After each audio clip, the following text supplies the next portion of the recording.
Good morning, good afternoon, good evening. You join me and the awesome Angie, aka Goddess of Grain. Here she is now.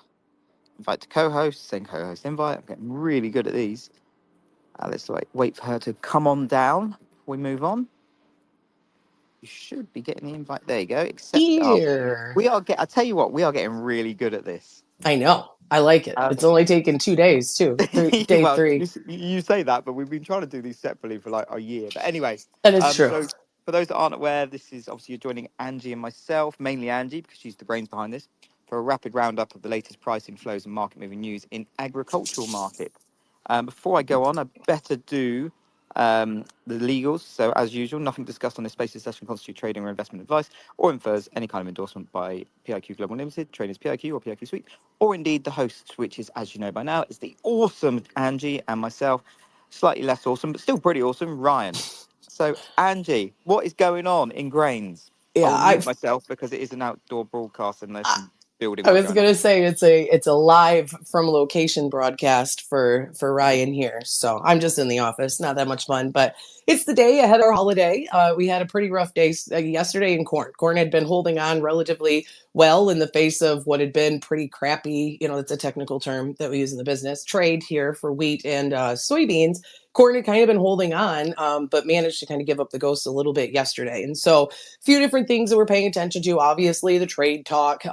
Mexico snapped back yesterday with their new president, Miss Scheinbaum. There is a little spicy, and I kind of like her, just because Right? Yeah. Same I'm as that. generally drawn to spicy women, just as a like. Well, that's cool, but she came out and she was like, "Hey, that's fine. You can put some tariffs on." And I'd mentioned in yesterday's talk, like in 2019, we'd had this threat, and the Mexico president at the time was like, all right, well, we'll send some National Guard troops to the border. We'll make this better. We'll drop the flow, and it worked. And so we removed the threat of tariffs and went on our merry way.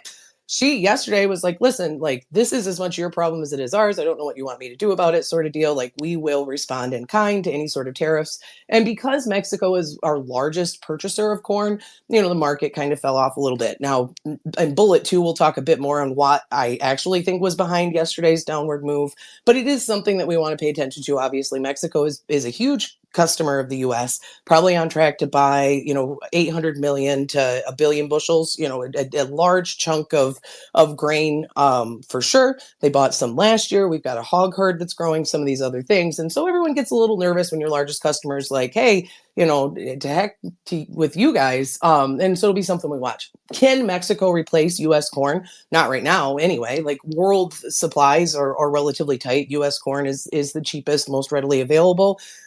Could they, as we work into the summer, if Brazil manages to produce a massive crop, potentially, but even in the past when we've had some tariff threats and some tighter crops and some other things, you really haven't seen Mexico tap into much more than a couple million metric ton or 80 million bushels, give or take, of US corn, or Brazilian corn, excuse me, but something to watch going forward.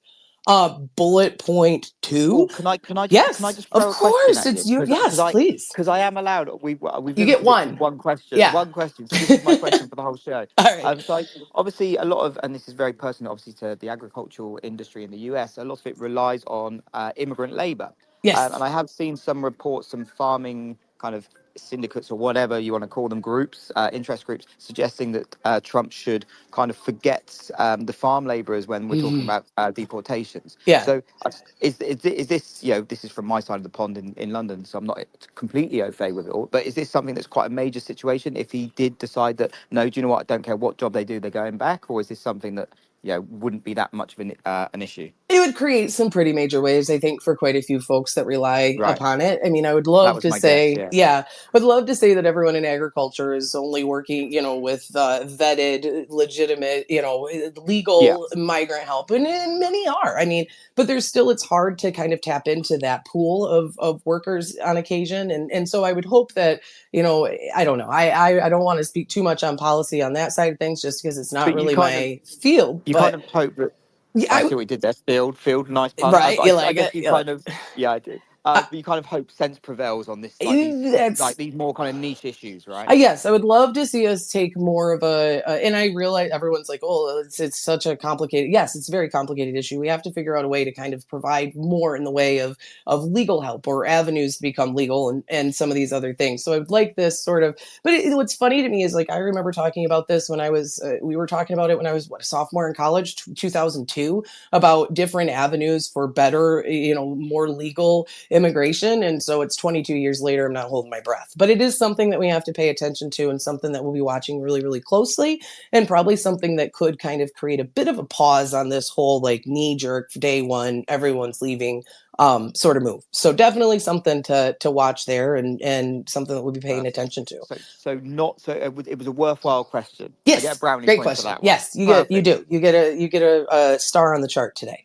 And so last thing, big thing that we're watching, and part of what I really think was behind much of yesterday's pressure in corn, is the fact that we are looking at first notice day. We are getting into the delivery period for the December contract for corn and wheat. And wheat, it's kind of created a really interesting move in the spread. You've seen that spread come in from about 25 cents worth of carry throughout much of the year to it's about 15 cents here today.